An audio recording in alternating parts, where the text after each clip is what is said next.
René Quénon, le théosophisme, histoire d'une pseudo-religion. Chapitre 12, le théosophisme et le spiritisme. Nous venons de dire que le théosophisme devait être classé dans ce que nous appelons d'une façon générale le néo-spiritualisme, aussi bien pour en montrer le caractère essentiellement moderne que pour le distinguer du spiritualisme entendu dans son sens ordinaire et proprement philosophique, classique si l'on veut. Nous devons maintenant préciser que toutes les choses que nous réunissons sous ce nom, parce qu'elles possèdent en effet assez de caractères communs pour être regardées comme des espèces d'un même genre, et surtout parce qu'elles procèdent au fond d'une mentalité commune, n'en sont pas moins distinctes malgré tout. Ce qui nous oblige à y insister, c'est que, pour qui n'en a pas l'habitude, ces étranges dessous du monde contemporain, dont nous n'entendons présenter ici qu'une faible partie, font l'effet d'une véritable fantasmagorie. C'est un chaos dans lequel il est certainement fort difficile de se reconnaître au premier abord, d'où résultent fréquemment des confusions, sans doute excusables, mais qu'il est bon d'éviter autant que possible. Occultisme de différentes écoles, théosophisme, spiritisme, tout cela se ressemble assurément par certains côtés et jusqu'à un certain point, mais diffère aussi à d'autres égards et doit être soigneusement distingué, alors même qu'on se préoccupe d'en établir les rapports. D'ailleurs, nous avons eu déjà l'occasion de voir que les chefs de ces écoles sont fréquemment en lutte les uns avec les autres, et qu'il leur arrive parfois de s'injurier publiquement. Il faut pourtant ajouter que cela ne les empêche pas de s'allier à l'occasion et de se trouver réunis au sein de certains groupements, maçonniques ou autres. Dans ces conditions, on peut être tenté de se demander si leurs querelles sont bien sérieuses, ou si elles ne sont pas plutôt destinées à cacher un accord que la prudence commande de laisser ignorer au dehors. Nous ne prétendons pas donner ici une réponse à cette question, d'autant plus qu'on aurait probablement tort de généraliser ce qui, en pareille matière, peut être vrai dans certains cas particuliers. Il peut arriver que des gens, sans cesser d'être adversaires ou rivaux, s'entendent néanmoins pour l'accomplissement de telle ou telle besogne déterminée, et ce sont là des choses qui se voient journellement, en politique par exemple. Pour nous, ce qu'il y a de plus réel dans les querelles dont nous parlons, ce sont les rivalités d'amour-propre entre les chefs d'école, ou entre ceux qui visent à l'être. Et ce qui se passa dans le théosophisme après la mort de Madame Blavatsky nous en fournira un exemple typique. En somme, c'est à ces rivalités qu'on cherche à donner un prétexte avouable en mettant en avant les divergences théoriques qui, tout en étant très réelles aussi, n'ont peut-être qu'une importance assez secondaire pour des gens qui apparaissent tous comme dépourvus de principes stables et d'une doctrine bien définie, et dont les préoccupations dominantes n'appartiennent certainement pas à l'ordre de l'intellectualité pure. Quoi qu'il en soit, pour ce qui concerne spécialement les rapports du théosophisme et du spiritisme, nous avons montré chez Madame Blavatsky, au moins depuis la fondation de sa société, car il est dit voir quel était précédemment le fond de sa pensée, une opposition manifeste aux théories spiritualistes, comme on dit dans les pays anglo-saxons. Il serait facile de multiplier les textes où s'affirme cette attitude. Nous nous bornerons à en citer encore quelques fragments. Citation. Si vous voulez parler de l'explication donnée par les spirites au sujet de certains phénomènes anormaux, nous n'y croyons certainement pas, car selon eux, toutes ces manifestations sont dues aux esprits de personnes, le plus souvent leurs parents, qui ont quitté ce monde et qui y reviennent pour entrer en communication avec ceux qu'ils ont aimés ou auxquels ils se sont attachés. Et voilà ce que nous nions formellement. Nous disons que les esprits des morts ne peuvent pas être retournés sur la terre, sauf de rares exceptions, et qu'ils n'ont de communication avec les hommes que par des moyens entièrement subjectifs. Citation tirée de La clé de la théosophie. Fin de citation. Et Madame Blavatsky explique ensuite que les phénomènes spirites sont dus soit au corps astral, ou double du médium ou d'une des personnes présentes, soit à des élémentales, soit enfin à des coques, c'est-à-dire aux dépouilles astrales abandonnées par les défunts en quittant le plan correspondant et qui, jusqu'à ce qu'elles se décomposent, demeureraient douées d'un certain automatisme leur permettant de répondre avec un semblant d'intelligence. Un peu plus loin, elle dit « Certainement, nous rejetons en bloc la philosophie spirit. Si par philosophie vous entendez les théories grossières des spirites, mais franchement, ils n'ont pas de philosophie. Et parmi leurs défenseurs, ce sont les plus zélés, les plus sérieux et les plus intelligents qui le disent. » Fin de citation. Et elle reproduit à ce propos ce que dit M.A. Oxon, Stentot Moses, un des rares spirites philosophes touchant la bigoterie et le manque d'organisation du spiritisme. Ailleurs, elle déclare « égoïste et cruelle la doctrine du retour des esprits, parce que d'après celle-ci, la malheureuse humanité n'est pas libérée, même par la mort, les douleurs de cette vie, des douleurs de cette vie. Pas une goutte des misères et des souffrances contenues dans la coupe de la vie n'échappera à ses lèvres. Et nolens volans, puisqu'elle voit tout maintenant après la mort, il lui faudra boire l'amertume jusqu'à la lie. Le bonheur est-il possible pour qui possède cette connaissance des souffrances de ceux qu'il a laissés sur la terre? Alors vraiment, le bonheur est la plus grande malédiction que l'on puisse imaginer et la damnation orthodoxe paraît, en comparaison, un véritable soulagement. Citation, la clé de la théosophie. Fin de citation. À cette doctrine spirite, elle oppose la conception du dévachant, où l'homme jouit d'un bonheur parfait dans un oubli absolu de tout ce qui, durant sa dernière incarnation, lui a causé de la douleur ou du chagrin, et même dans l'oubli du fait qu'il existe au monde des choses telles que le chagrin et la douleur.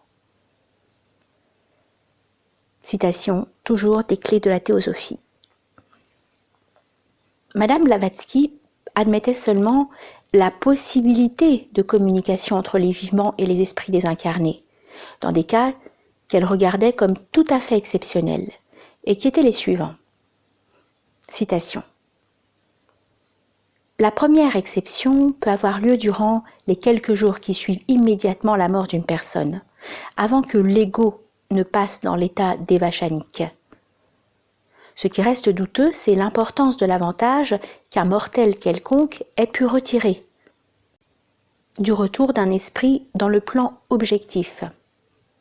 La seconde exception se rapporte au nirvana kayas, c'est-à-dire à ceux qui, ayant gagné le droit d'entrer en nirvana et d'obtenir le repos cyclique, ont renoncé à cet état par pitié pour l'humanité et pour ceux qu'ils ont laissés sur cette terre. Petite note. Citation se référant à la clé de la philosophie. Fin de citation. La première de ces deux exceptions, si rare qu'on la suppose, n'en constituait pas moins une concession grave, ouvrant la porte à toutes sortes de compromissions. Dès lors qu'on admet la moindre possibilité de communiquer avec les morts par des moyens matériels, il est difficile de savoir où l'on s'arrêtera. Petite note. En réalité, il s'agit encore ici, comme pour la réincarnation, d'une impossibilité métaphysique, laquelle ne saurait souffrir la moindre exception. Fin de citation. Fin de note. En fait, il est des théosophistes qui ont adopté une attitude beaucoup moins intransigeante que celle de Madame Blavatsky, et qui, de même que certains occultistes, en sont arrivés à admettre que des esprits se manifestent réellement et assez fréquemment dans les séances spirites. Il est vrai qu'ils ajoutent que ces esprits sont des élémentaires, c'est-à-dire des êtres humains de l'ordre le plus inférieur et avec lesquels il est plutôt dangereux d'entrer en relation. Nous doutons fort que des concessions de ce genre soient susceptibles de concilier à leurs auteurs les faveurs des purs spirites, qui ne se résoudront jamais à les regarder comme de vrais croyants. Du reste, en pratique, les chefs du théosophisme n'ont jamais cessé de déconseiller les expériences spirites, et ils se sont appliqués souvent à en faire ressortir les dangers. Madame Blavatsky, oubliant ou feignant d'oublier ce qu'elle avait été à ses débuts, écrivait vers la fin de sa vie, ouvrez les guillemets, c'est parce que je crois à ces phénomènes que mon être tout entier est pris d'un profond dégoût pour eux. Cela ne réussit qu'à ouvrir la porte à un essaim de fantômes, bons, mauvais ou indifférents, dont le médium devient l'esclave pour le reste de sa vie.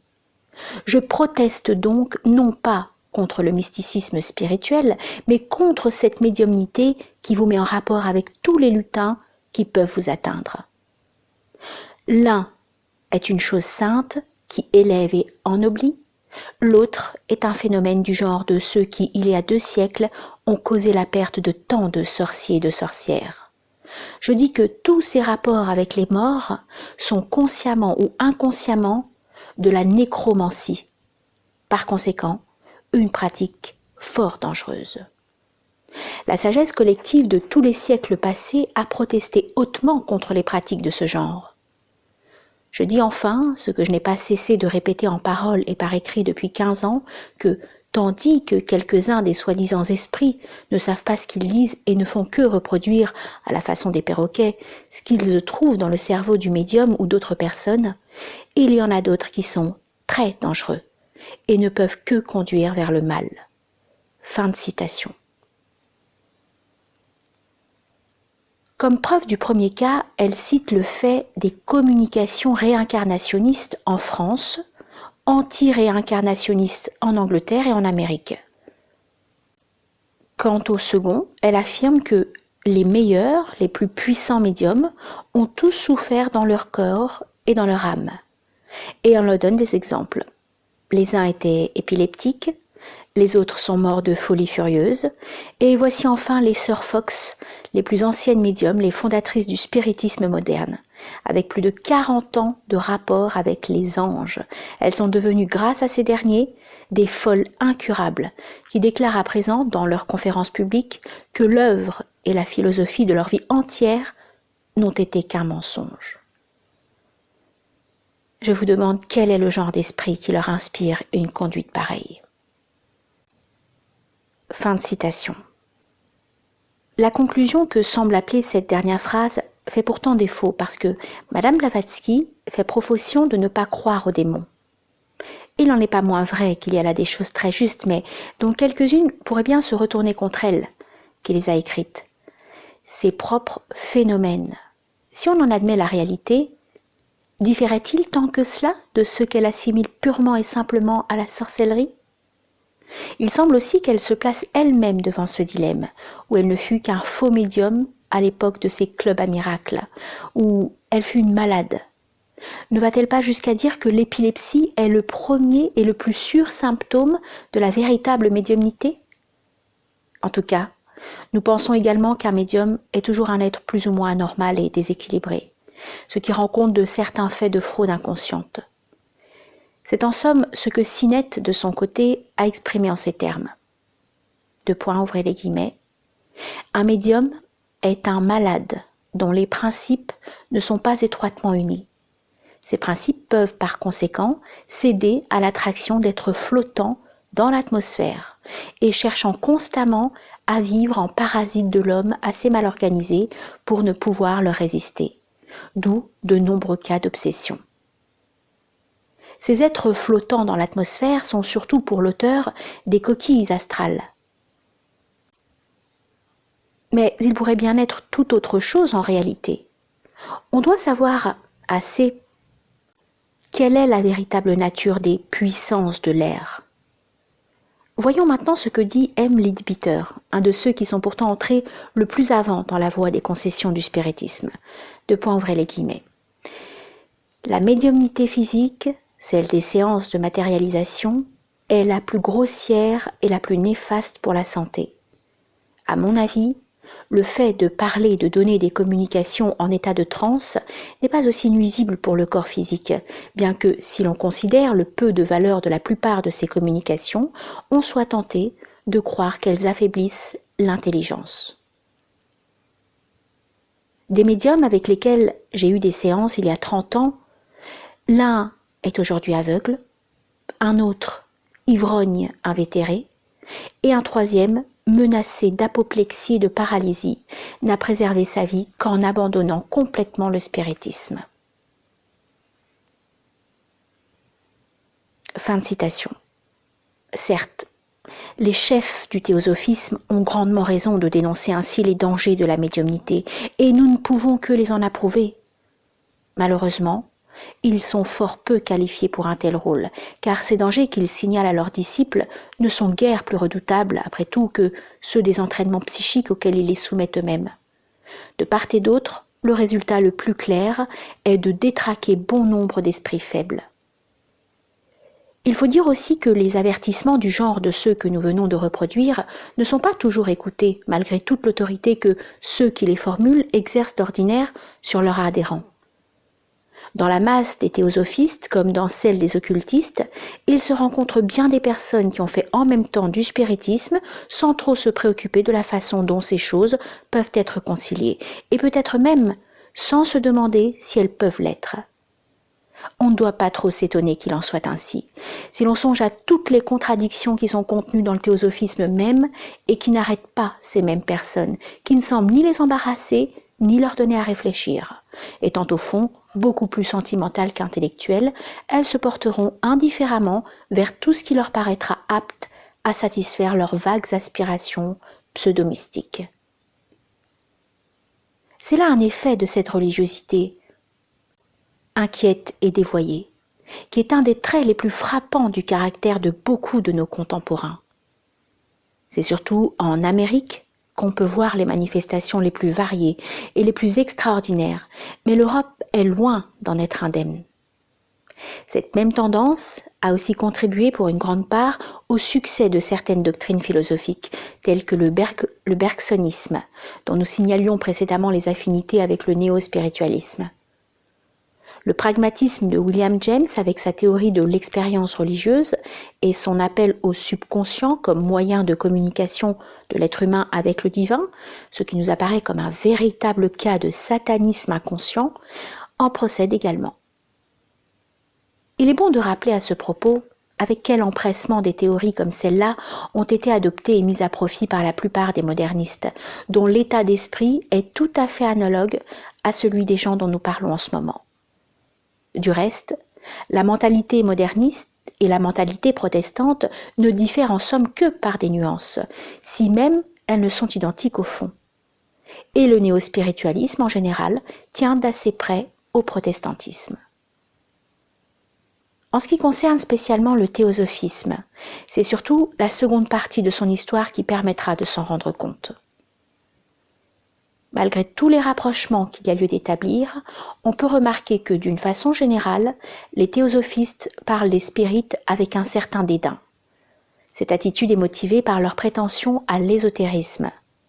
Il n'y a rien de tel chez les spirites qui n'admettent au contraire ni initiation, ni hiérarchie d'aucune sorte.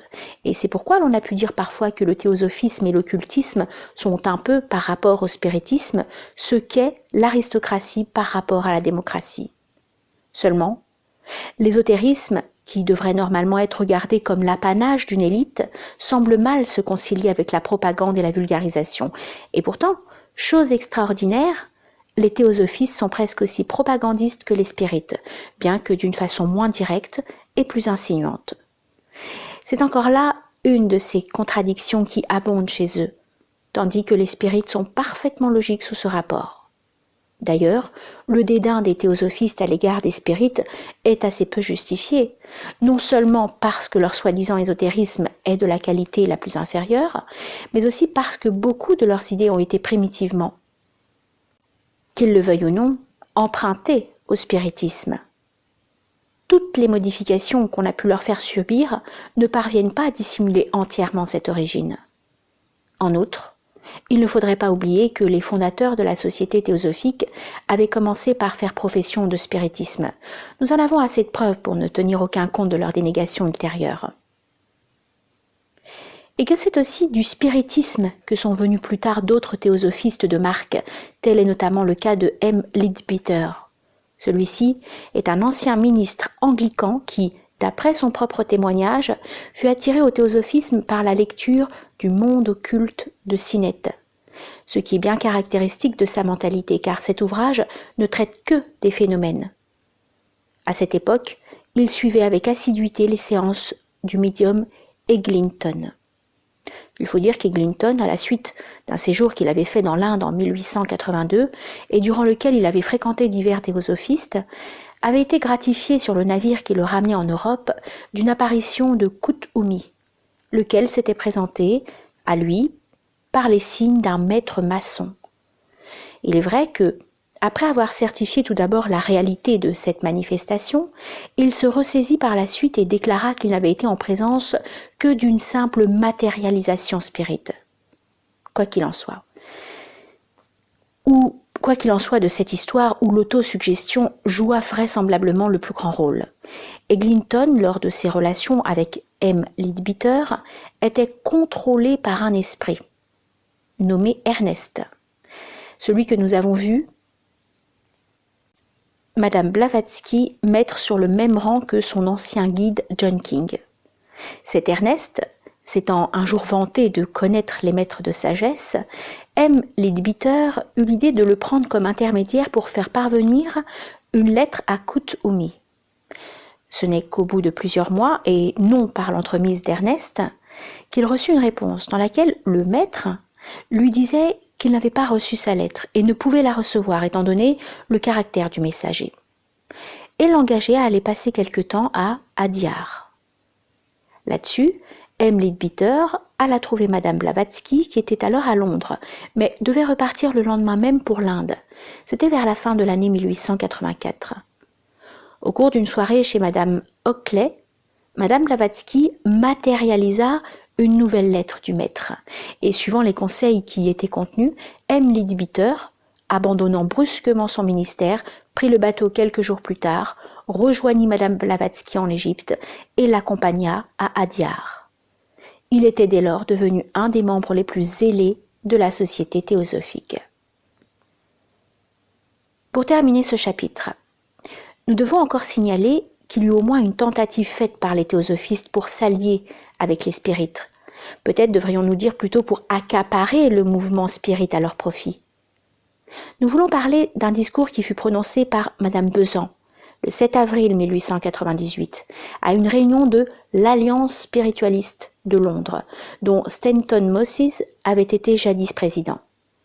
Ici, nous anticipons donc un peu sur la suite des événements, afin de n'avoir pas à revenir sur le sujet qui nous occupe présentement. Ce discours, qui contraste étrangement avec tout ce que nous avons vu jusqu'ici, nous apparaît comme un véritable chef-d'œuvre de mauvaise foi. Madame Besant, tout en reconnaissant qu'il y avait eu des malentendus et que des paroles irréfléchies avaient été prononcées des deux côtés, proclamait que, dans les nombreux exemplaires de la revue qu'elle édite avec M. Mead, on ne trouvera pas une parole âpre contre le mouvement spiritualiste. C'est possible, mais ce qu'elle n'avait pas écrit dans cette revue, elle l'avait dit ailleurs. En effet, le 20 avril 1890, au Hall of Science de Londres, elle avait déclaré textuellement que la médiumnité est dangereuse et conduit à l'immoralité, à l'insanité et au vice. Ce qui s'accordait parfaitement avec l'opinion de tous les autres chefs du théosophisme. Mais citons quelques-uns des passages les plus intéressants du discours de 1898. Je commencerai par parler de la question des forces qui guident nos deux mouvements spiritualistes et théosophiques. Je considère ces deux mouvements comme une partie de la même tentative faite pour pousser le monde à lutter contre le matérialisme et à diriger la pensée humaine vers une direction spirituelle. C'est pourquoi je les regarde comme provenant tous les deux de ceux qui travaillent pour l'élévation morale et pour le progrès de l'humanité. Nous croyons en somme que ces deux mouvements procèdent d'hommes très développés, vivant sur le plan physique mais ayant le pouvoir de passer à volonté dans le monde invisible et étant par là en communication avec les désincarnés. nous ne donnons point, comme vous le faites, une importance excessive à ce fait que ceux qui agissent dans ce mouvement ne vivent plus dans des corps physiques. Cette question nous est indifférente. Nous ne nous occupons pas de savoir quand nous recevons des communications, si elles nous viennent d'âmes présentement incarnées ou désincarnées. Selon nous, le mouvement spiritualiste a été provoqué par une loge d'adeptes, pour employer le terme habituel, ou d'occultistes d'une haute élévation, d'hommes vivants d'un corps, dans un corps, mais dont les âmes se sont développées bien au-delà du présent stage de l'évolution humaine. Ils adoptèrent un système de manifestation exceptionnel, se servant des âmes des morts et les associant à leurs efforts de manière à donner au monde la pleine assurance que la mort ne termine pas la vie de l'homme et que l'homme n'est point changé par le passage de la vie à la mort, sauf par la perte de son corps physique. Fin de citation. Il est curieux de voir Madame Besan reprendre ici, à cela près qu'elle y fait intervenir les âmes des morts, la thèse de la H.B. of L. sur l'origine du spiritisme, et plus curieux encore qu'elle ait pensé la faire accepter par des spirites. Mais poursuivons. On ouvre les guillemets, citation de Madame Besan. Nous croyons pour notre part que le mouvement théosophique actuel doit son impulsion à une loge de grands occultistes, et que cette seconde impulsion a été rendue nécessaire par le fait même que l'attention des partisans du premier mouvement était trop complètement attirée par un nombre énorme de phénomènes d'un caractère trivial. Et nous ajoutons que, lorsqu'on projeta la fondation de la Société théosophique, il était entendu qu'elle devait travailler de concert avec la Société spirite. Petite note. Il convient de faire remarquer que les spirites n'ont jamais formé une société, mais qu'ils ont toujours eu une multitude de groupements indépendants les uns des autres. Fin de la note. Poursuite de la citation de Madame Besan. Les spirites commencèrent à se détacher de Madame Blavatsky lorsqu'elle s'éleva contre l'abus des phénomènes.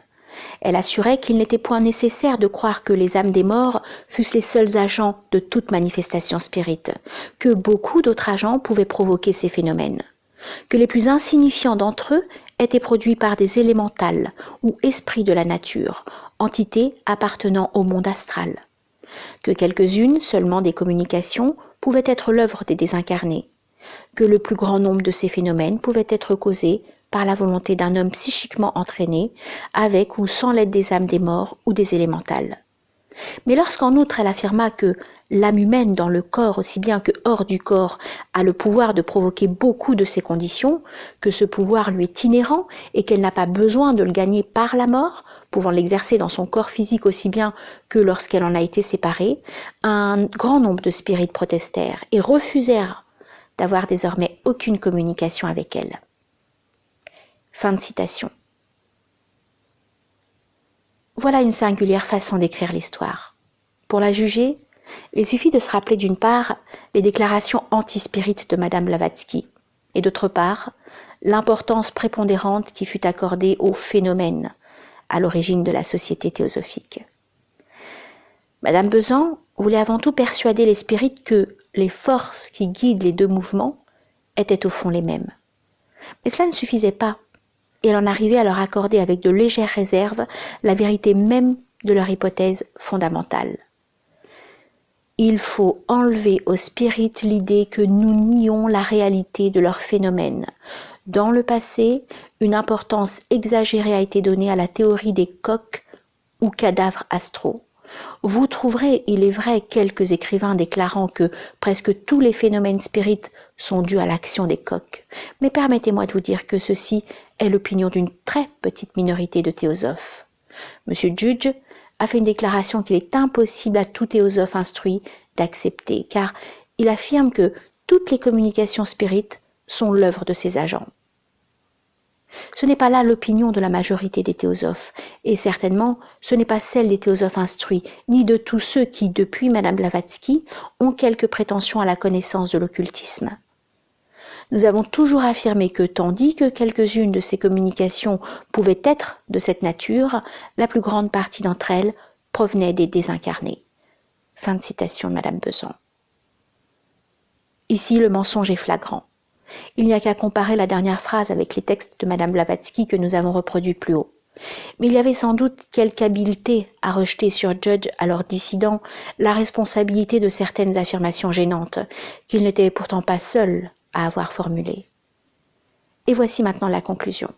Ouvrez les guillemets.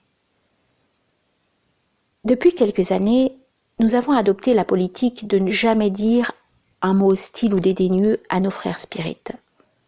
Pourquoi n'adopteriez-vous pas la même manière d'agir, venant ainsi à notre rencontre à mi-chemin sur ce pont que nous voulons édifier de concert? Pourquoi dans vos journaux ne pourriez-vous nous traiter comme nous vous traitons nous-mêmes? Pourquoi vous créez une habitude de toujours dire quelques paroles dures, blessantes ou amères quand vous faites allusion à nos livres et à nos revues? Je vous demande d'adopter notre politique, car je pense avoir le droit de vous le demander, me l'étant imposé à moi-même depuis tant d'années. Je vous prie de ne plus nous considérer désormais comme des rivaux et comme des ennemis, mais de nous traiter en frères, dont les méthodes sont différentes de vos méthodes, mais dont le but est identique au vôtre. Je suis venue à vous ce soir dans le but de rendre notre union possible à l'avenir, et si elle n'est pas possible, dans celui de nous débarrasser au moins de tous les sentiments hostiles. Et j'espère que notre réunion n'aura point été complètement inutile. Fin de citation. L'emploi du mot de politique par Madame Besan elle-même pour qualifier son attitude est vraiment remarquable. C'est bien le mot qui convient en effet. Et cette politique avait à la fois un but immédiat qui était de faire cesser les attaques des spirites contre le théosophisme et un but plus éloigné qui était de préparer, sous prétexte d'union, une véritable mainmise sur le mouvement spiritualiste. Ce qui s'est passé dans d'autres milieux, comme nous le verrons plus loin, ne permet aucun doute sur ce dernier point. Nous ne croyons pas d'ailleurs que les spirites se soient laissés circonvenir. Les avances de Madame Besan ne pouvaient leur faire oublier tant de déclarations contraires, et les deux parties restèrent sur leur position. Si nous nous y sommes arrêtés, c'est surtout parce qu'il y a là un excellent échantillon de la mauvaise foi théosophiste.